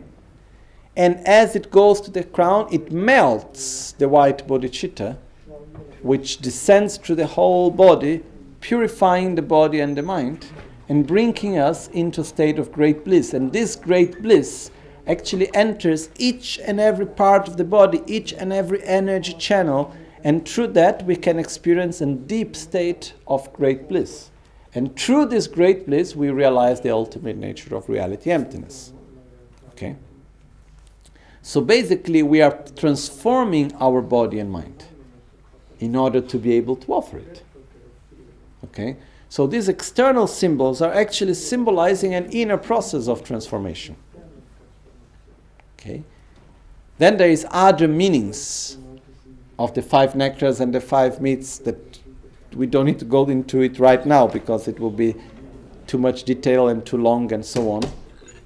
But making it simple is the fact that in the past, in India, before Tibet, the Mahasiddhas, the great yogis, when they would test one disciple, before teaching them the Vajrayana, any practitioner, to be able to really practice well the Vajrayana, must have 3 main qualities. Must have realized renunciation, must have Bodhichitta, and must have realized a correct view of reality. Okay, that's the real solid basis to practice Vajrayana correctly. Okay? So, what means correct view of reality? Nothing exists out of its own characteristics. Everything exists based on the imputation of the name. Okay? So, to explain this part, I just tell one small story. One time in India, in Tibet, in the monastery of Gyuto, I think it was Gyuto, I always confuse Gyuto and Gyume. Anyhow, in one of these 2 tantric colleges, there was a moment in which there were some monks that they start going against the rules. They were drinking a lot of alcohol. They were having a lifestyle that was not coherent with the rules of the monastery and their own monastic rules. And they were saying that they were doing that because they could transform it into nectar. Okay? So at that point, one day, the abbot, that was a realized being, he organized that in the morning puja, instead of putting the tea, he made a sort of soup with all the rest of all the human feces and urine. They cooked it. This really happened. Huh? They cooked all of that, and then they poured on the teacup of everyone there. So everyone was there, instead of tea, they had this soup. And then they said, we have many monks here which are saying that they can transform alcohol into nectar and so on. And so they don't break their vows because they transform everything into nectar. I am not the one to judge. If you can drink this soup without any difficulty, you are allowed to continue. If not, you are expelled of the monastery. And in this moment, he himself, that he didn't have that type of behavior, he took the soup and he drank everything at once. Without making any strange face or anything like that, He drank all, okay. Some of them tried to drink, and they start to vomit, and they couldn't deal with it, Then you are expelled from the monastery, So what happened is that before, in the time in India, the Mahasiddhas, one of the ways is that for most of us, for example, feces is something that is intrinsically disgusting. It's not inherently, it's not interdependently based on the imputation of the name. Okay? It's something that is disgusting by its own nature, by its own characteristics. If we truly realize emptiness, we can understand that it's nothing more, nothing less than a union of parts, and it depends on the value that you attribute. Okay? So the 5 nectars and the 5 meats were things that in the time in India were like sort of taboo. Were things that, for example, the Brahmas would never eat certain types of meat and would not touch blood. And like this we go on. So basically, it was one of the ways of seeing if the practitioner really went beyond ordinary appearance. If he had this ability truly. Okay? So, later in time, this tradition changed. It was not kept in this way, because otherwise I think monasteries will be empty. But what happened is that this is originally, there is this root behind also. Okay? But the meaning as we do the inner offering is that we imagine that our body and mind get purified. Because, okay, we visualize outside. And sometimes we can put all our energy visualizing the Kapala with the three heads. The three heads basically means the realization of emptiness, the correct view of reality. Okay? So we can visualize the three heads and we put effort to put a lot of energy into seeing the minimal details, the symbol. But which is wonderful. But we need to feel the winds going in, the fire growing, feel the bliss coming from the crown to the whole of the body. And within that state of bliss, we should realize the lack of inherent existence. And that's how we purify the body and the mind that we can offer later. Okay? So, even only this part is a complete practice by itself. Again, to do this part really, really well, we need years and years of practice and understanding and experience and so on. But to make a simple explanation, when we make inner offering, we are purifying our body and our mind. For those that know the practice of self-healing, is Eyam Ram Lam Bam. Creating the basis of space element, which is the basis that allows all other elements to interact. Yam, the wind goes. Ram, the fire grows. Lam, the heat goes up. Bam, the water evaporates, goes to the crown, transforms into nectar, and then descends through the whole body. Okay? So, when we do this practice, if we can actually do this visualization, that we visualize that the winds go to the central channel, the fire grows, it melts the Bodhichitta, the crown, and the body is filled up with nectar, and within that state of bliss, we realize the ultimate nature of reality, and by that, our body and mind is purified. That's one of the ways of making the inner purification. Okay? Another very simple way is we just do Om Ahom and we imagine that our body and mind are purified. Okay? This is the most simple way. But when we're doing the practice here, Om Ahom 3 times, basically we are visualizing and imagining that our body and mind gets transformed and purified. That we generate this deep state of bliss. And then we visualize these big clouds of offering, which is the outer offerings. Outer offerings are the objects of pleasure of the senses. So we have food, music, and all sorts of things for the senses. And as the text says, and actually this text originally, it's not something to recite, it's actually instructions in the original text of Kenshin Losang Chogi Gyaltsen. Then later, the instructions were transformed into recitation. So it says, Ngowa yeshe la namba nangcho dan chötse, soso namba, chele wampudrugi choyoto detongi, yeshe kebra chen, kebe sadan pananange kyontam chiyonsu kyabe, china sanwe, chotin tamze chengze samgimi gyabe kanwar gyurwar samlas, ngoshini tsiksu chebe gone jonas, joba dewe yi mayenwar didar dunshins, tön gomla, nyamsu lamwar chao. Okay. Nangcho dan chotzen nam lame gi choka kanya rongwatar chingi laban dordunas. Okay.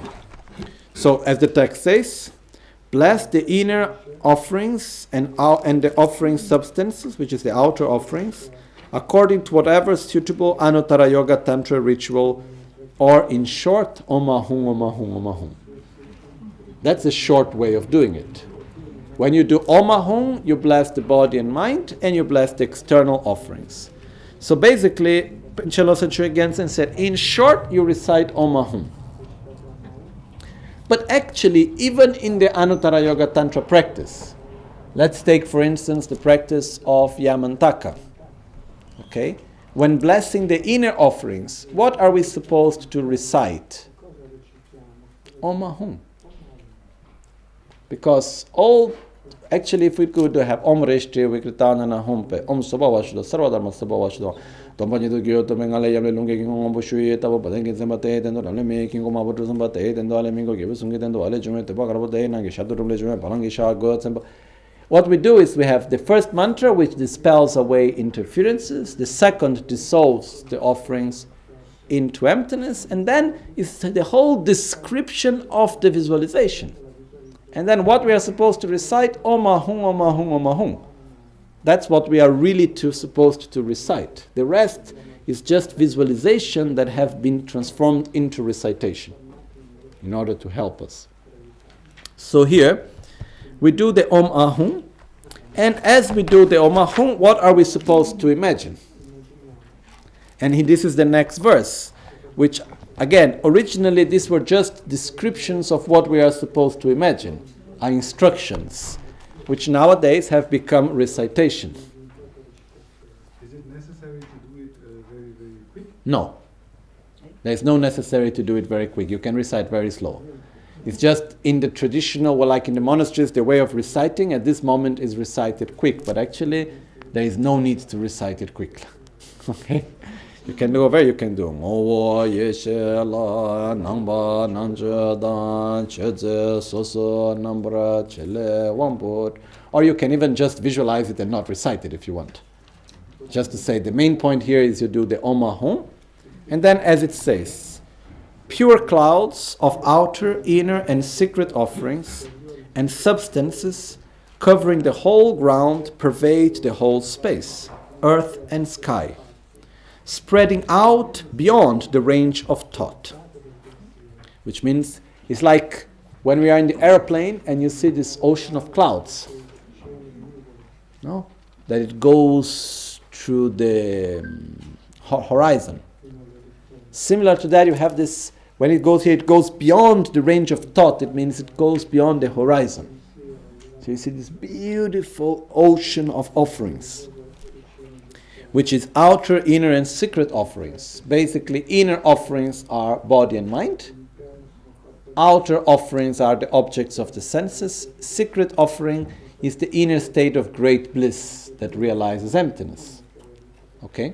So, normally the outer offerings are symbolized by flowers and music and food and water and so on. The inner offerings are mostly symbolized by this cool cup filled up with nectar, and the secret offerings are symbolized mainly by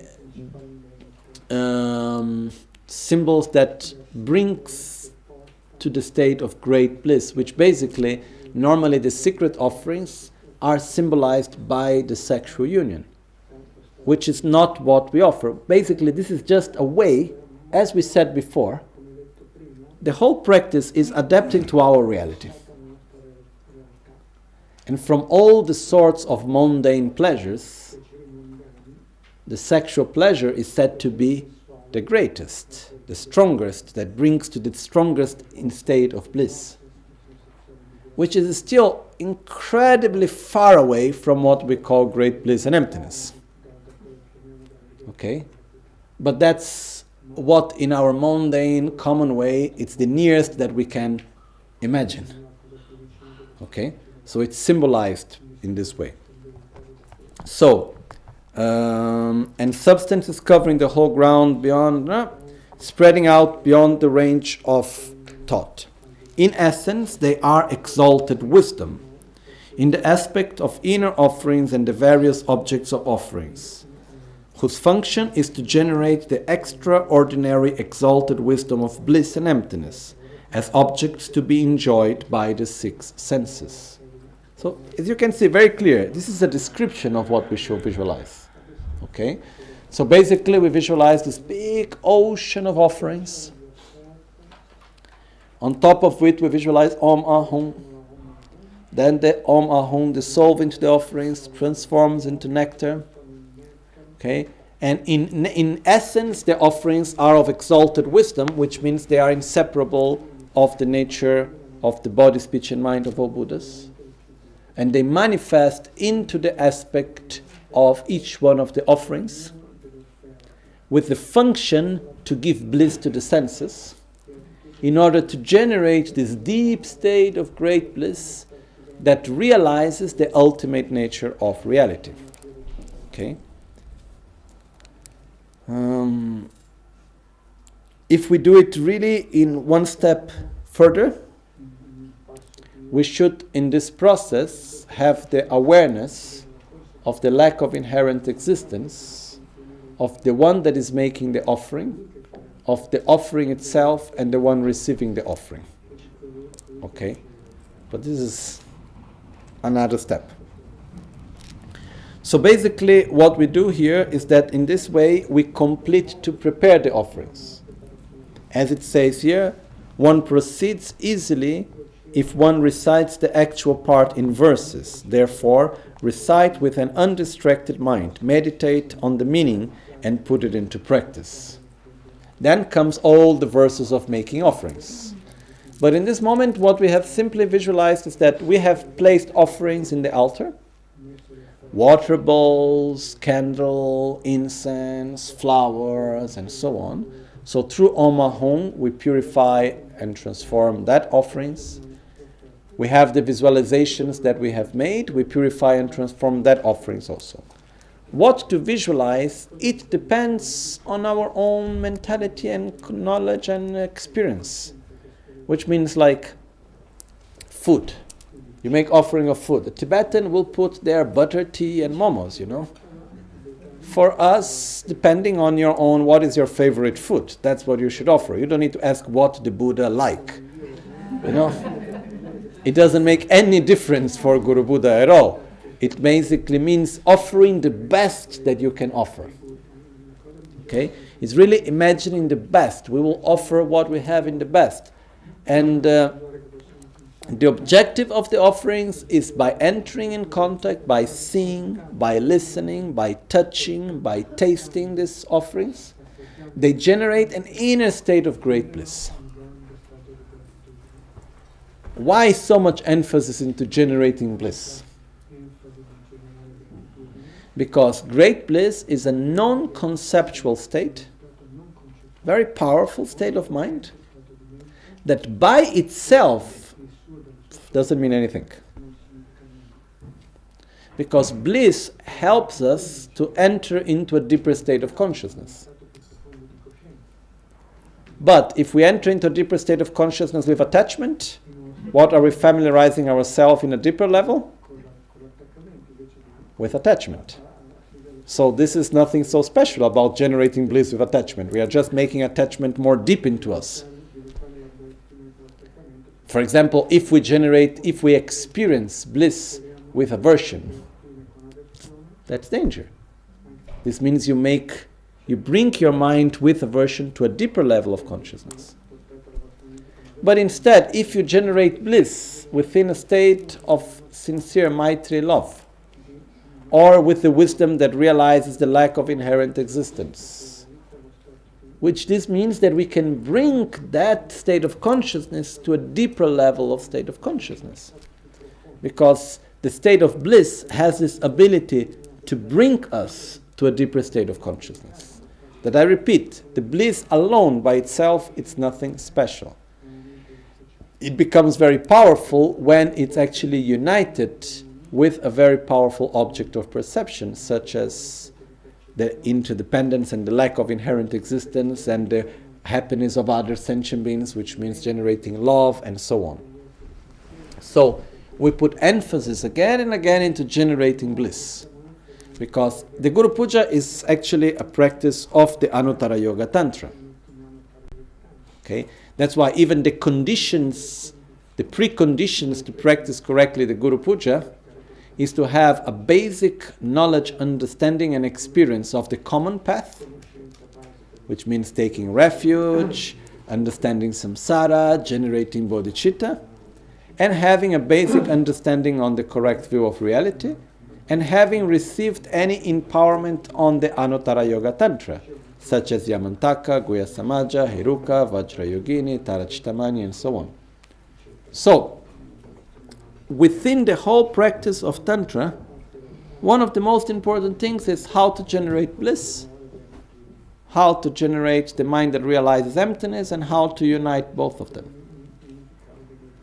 This is very often remembered. This is one of the, how we can condense everything. So we will go again and again to the path of generating this inner state of bliss. And the offerings, by offering bliss, we are creating the causes for ourselves to be able to generate such bliss also. Because in order to be able to experience such inner states, we must create the causes, we must accumulate merit. So by offering great bliss, we create the causes that we ourselves can also experience it. Okay? One of the reasons why we make offerings is to cultivate our own feeling of gratitude and respect. Because in our own mundane way, when we offer something to someone, when actually we offer something to someone and we put into matter, we materialize a wish, we materialize gratitude, we materialize attraction, desire. You know, I like you, I give you a present. The present that I give to you, the gift that I make to you, it's a manifestation of some feeling that I have. The stronger is the feeling, maybe the more beautiful, the more expensive, or the more precious is the gift that I make to you. Because I give value. So we are made that through matter, we actually manifest our own feelings and we cultivate them also. So in the moment that we make offerings, we are actually connecting to the one to whom we make offerings, and we are connecting to the gratitude and to the respect and to the faith. So it's a way of cultivating these very important states of mind for ourselves. Because gratitude, faith, respect are important for us. So by making offerings, we generate that. We cultivate that. One important thing for us to understand that we do not make offerings as an exchange. We do not make offerings like, oh Guru Buddha, here I make beautiful offerings to you, I really need your help, can you do something to me? It's not that. The one that needs the offerings is ourselves, not Guru Buddha. We make the offerings for ourselves to generate positive energy and merits. We make the offerings for ourselves to cultivate gratitude and to cultivate faith and respect. Okay? Which are qualities that we need. Okay? So, tomorrow we will go through the verses of offerings. And I have seen that in our Western culture, sometimes I feel that we lack this habit of making offerings. We have the tendency that we will give something to someone, or because we are in debt, or because we want to ask something. Or you have done this to me, so I clear my debt as I give this to you. Or I need this from you, so I will give this to you, so you can give that to me. But here it has nothing to do with that. We are not making any business here, you know. We are basically cultivating our own gratitude. I make offerings because it's a pleasure to me to offer. It's my joy, it's my pleasure. And it's my benefit. I am the one receiving the benefit by making this offering. You know? It's like, As I go to my Guru and I make him a gift, I make him an offering, I am the one receiving the benefit that I can have the opportunity to make this offering, to make this gift, because that's a way how I can generate positive karma, I can accumulate merit. I can generate the causes to experience the bliss. I can cultivate my own gratitude and my own faith and respect and so on. So it's something that is of benefit for me. It's very important to have this clear with ourselves. Okay? It's not something that, we must do, otherwise Guru Buddha will not like us. Or, I didn't do the offerings, maybe Guru Buddha get angry with me because I didn't do the offerings correctly. Some people might think these things. They are quite absurd, but some people might think them. That's why I say them. It's not a matter of Guru Buddha being happy or not happy. Guru Buddha is a Buddha, he's always happy.